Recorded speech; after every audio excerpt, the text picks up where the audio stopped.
कि वो ये दावा कर रहे हैं अपने इस क्लिप में कि मेरी पाकिस्तान के यहाँ पे 15 से 20 जो है लेफ्टिनेंट जनरल्स हैं, 15 से 20 सिक्योरिटी ऑफिसर्स, फिर कहते हैं lieutenant generals and over and above. हमारे लिए सिर्फ लेसन ये है कि इंडिया के साथ साथ जो अमेरिका से मैसेजेस आ रहे हैं, खासतौर पर बहुत ही एक खौफनाक किस्म का आर्टिकल वाशिंगटन पोस्ट में लिखा है जिसमें उन्होंने कहा है कि जनाब ये पाकिस्तान को हम बड़े ही सालों से 20-40 साल से इग्नोर कर रहे हैं, हमने इनको न्यूक्लियर कंट्री भी बनने दिया, हमने इनको जो है ना ये भी अलाउ किया कि अफ़गानिस्तान में ये जो हम हारे हैं वो भी इनकी वजह से है, और ये दहशतगर्दी को भी पनपते हैं। अब टाइम आ गया इनको टकरने का और इनका लेसन बनाने का और सबक हासिल करने का। बहुत ज़्यादा उसके अंदर जो है ना पाकिस्तान के लिए वार्निंग्स हैं और बहुत ज़्यादा इस तरह का है। अजीत डोवल साहब जो हैं, जो कि उनके मेन सारी पॉलिसी बनाती हैं, और हम हमेशा सबूत हमने फराम किए हुए हैं कि पाकिस्तान के अंदर ये सारा जो बलूचिस्तान के अंदर बाकी पाकिस्तान के इलाकों में दहशतगर्दी के वाक़यात को वो ओवरसी कर रहे थे अफ़गानिस्तान के थ्रू। तो उनकी ये वीडियो सामने आई है, मेरा की है कि बाकी तो ठीक है जो वो गलत साबित हुए हैं, मगर ये जो इंकशाफ उन्होंने किया है कि 12 उन्होंने कहा जी कम से कम 15 पाकिस्तान के लेफ्टिनेंट जनरल, 15 से 20 लेफ्टिनेंट जनरल एंड अबव उसके सिर्फ 4 स्टार जनरल होता है जो कि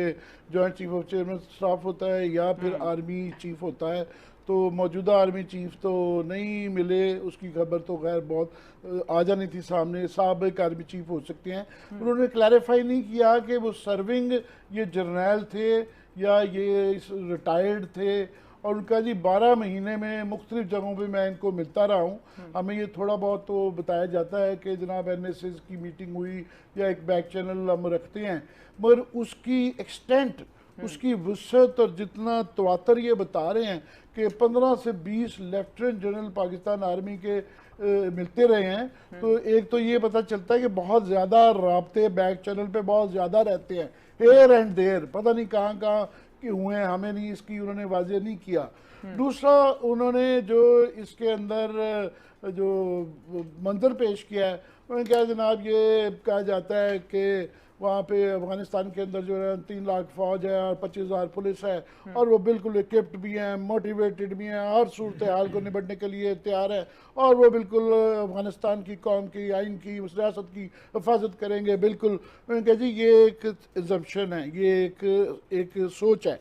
और उसने कहा मैं जो पाकिस्तानी जर्नैलों को मिला हूँ, ये 15 से 20 लेफ्टिनेंट जनरल एंड अबव जो है, उन्होंने जी उन्होंने कहा जनाब ये नहीं होने वाला, ये नेशनल आर्मी एक रात में नहीं बनती है, ये टाइम लगता है। अफ़गानिस्तान के बड़े एथनिक जो है आपस में काफ़ी सारी उनकी दरारें हैं, और ये जब एकदम से इस तरह की चीज़ें खड़ी की जाती हैं ना, ये एक रात में बैठ जाती हैं, ये ऐसे नहीं चलेगा, इनके बस की बात नहीं है।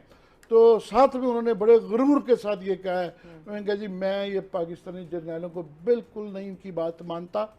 और जैसे कि मैं कभी भी पाकिस्तानी जर्नैलों की बात नहीं मानता, बड़े गुरूर से कहा है, यकीन नहीं करता। उन्होंने बड़े कहा जी ये मैं बिल्कुल इनकी इस बात पे यकीन नहीं करता, जैसा कि मैं कभी भी इनकी बात पे यकीन नहीं करता। तो वो उसमें एक बड़े मज़ाहिया किरदार लग रहे हैं इस तरह की बातें करते हुए कि जो है वो लग नहीं रहा कि इतना एक संजीदा जॉब के ऊपर वो बहरहाल प्राइम मिनिस्टर मोदी के जो हैं NSA नेशनल सिक्योरिटी एडवाइज़र कौमी सलामती के मशीर हैं, और इस तरीके से वो जिस तरीके से वो आ रहे हैं, तो पाकिस्तानी क्योंकि हुआ तो यही जो पाकिस्तानी जर्नैलों ने उनके बकौल कहा, तो एग्जैक्टली उस पे हुआ। पर रास्ते ये है कि इसमें हमें हमारे लिए लेसन ये है कि इस वक्त इंडिया तो बिल्कुल बहुत ज़्यादा इसके ऊपर तलमलाया हुआ है, और उनकी जो आखिरी उम्मीद थी कि पंजशेर वैली के अंदर पता नहीं वहाँ से रेसिस्टेंस मज़ामत आएगी और शायद ये जंग दोबारा शुरू हुए, वो भी पनपते हुए नज़र नहीं आ रही है। मोस्ट प्रॉब्ली या तो वो विड्रॉ कर जाएंगे या तस्कीर कर लिए जाएंगे, वो अब किसी को उनसे कोई उम्मीद नहीं रही।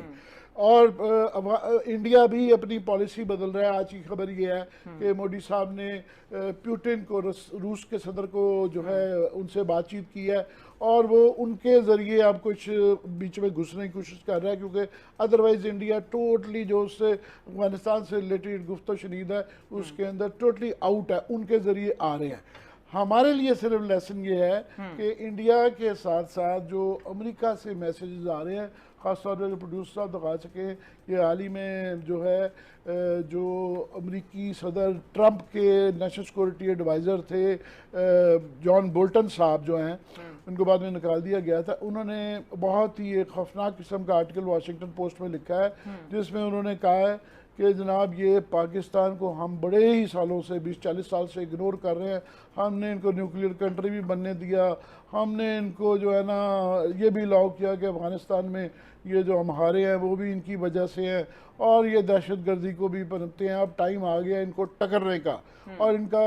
लेसन बनाने का और सबक हासिल करने का। बहुत ज़्यादा उसके अंदर जो है ना पाकिस्तान के लिए वार्निंग्स हैं और बहुत ज़्यादा इस तरह का है। तो सिर्फ ये है कि सब का व्यूज़ पे चाहूँगा कि हम यहाँ पे जो एक तबका बहुत ज़्यादा प्री मेच्योरली तालियां बजा के बहुत ज़्यादा खुश हो रहा है, हमारे लिए बड़ा ही चैलेंजिंग टाइम है। अफ़गानिस्तान एक बहुत बड़ा चैलेंज है और बड़ा डिपेंड करता है कि वहाँ पे क्या उसके कदोखाल हुकूमत के बनते हैं, उनका अफ़गानिस्तान के तालिबान का क्या रवैया है, किस तरह की इंक्लूसिव गवर्नमेंट करते हैं, और जो दुनिया के कंसर्न खदशात हैं इंसानी हकूक़ के हवाले से, ख़वातीन के हकूक़ के हवाले से, उनकी पॉलिसीज़ के हवाले से। तो हमें भी बहुत ही गौर व फिक्र करके उसके ऊपर देखना है, सोचना है और पूरी दुनिया के साथ और ख़ास तौर पे नेबर्स के साथ चलना है। तो ये तालियां बजाने का टाइम नहीं है जबकि इस तरह की वार्निंग्स आ रही हों और आपके लिए बड़े मुश्किल हालात हों। हमें गौर व फिक्र इस पर करना चाहिए।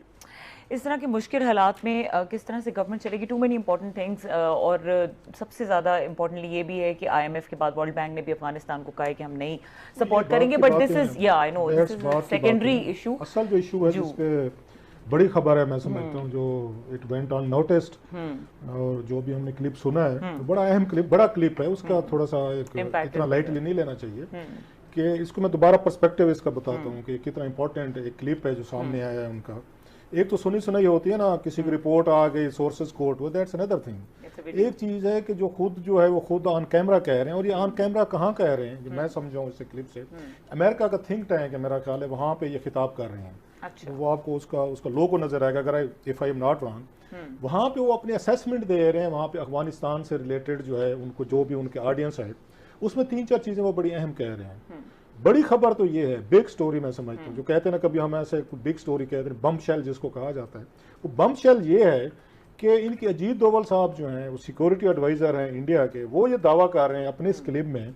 कि मेरी पाकिस्तान के यहाँ पे 15 से 20 जो है लेफ्टिनेंट जनरल्स हैं, 15 से 20 सिक्योरिटी ऑफिसर्स, फिर कहते हैं lieutenant generals and over and above, जो इन्होंने कहा आमिर भाई ने कि उसके बाद तो 4 स्टार होता है। तो मेरी उनसे कोई 12 महीनों के दौर में, मतलब 1 साल के मुख्तलिफ पीरियड में मेरी मुलाकातें हुई हैं। अब इसमें उन्होंने ये डिफाइन नहीं किया कि उसमें सर्विंग हैं या रिटायर्ड हैं, बट वी अज्यूम कि वहाँ पे डिफरेंट सेमिनार्स वगैरह में, कहीं पे कॉन्फ्रेंसेस में, कि रिटायर्ड दे में भी रिटायर्ड जर्नल्स होंगे, क्योंकि सर्विंग का एक मेरा ख्याल है national security adviser of India के साथ मुलाकात का तो या कोई बात समझ में नहीं आती। सो वी अज्यूम, एंड मेरा ख्याल है ये कुछ होगा कि रिटायर्ड जो पाकिस्तान के अफसरान हैं, जिसको कहते हैं ना track two diplomacy, back door channel जो हैं, तो उनकी वो कहते हैं मेरी मुलाकातें उनसे हुई हैं। अच्छा, रिसेंटली जो खबर आई थी DGISI जो है हमारे, इनकी दुबई में मुलाकातों के हवाले से आई थी कि ये मिले थे वहाँ पे, उसमें जाके अजीत डोवल साहब से मुलाकातें हुई थी, जो बाद में उनको सहाफ़ियों को बुलाया गया था, उनको ब्रीफ किया गया था, उसमें ये बात बताई गई थी कि हमारी वहाँ से इंडिया के साथ एक मेरे दिसंबर में जो मुलाकात हुई थी आर्मी चीफ NSS की मीटिंग हुई थी, हमारे NSA की उनसे हुई थी, तो वो उस वक्त राब्ते थे इनके, और दोनों साइड चाह रही थी कि कश्मीर रिलेटेड हम कोई ब्रेक थ्रू करें, जो पाकिस्तान बार बार कह रहा था ना कि आप 5 अगस्त वाले अपने स्टेप्स जो है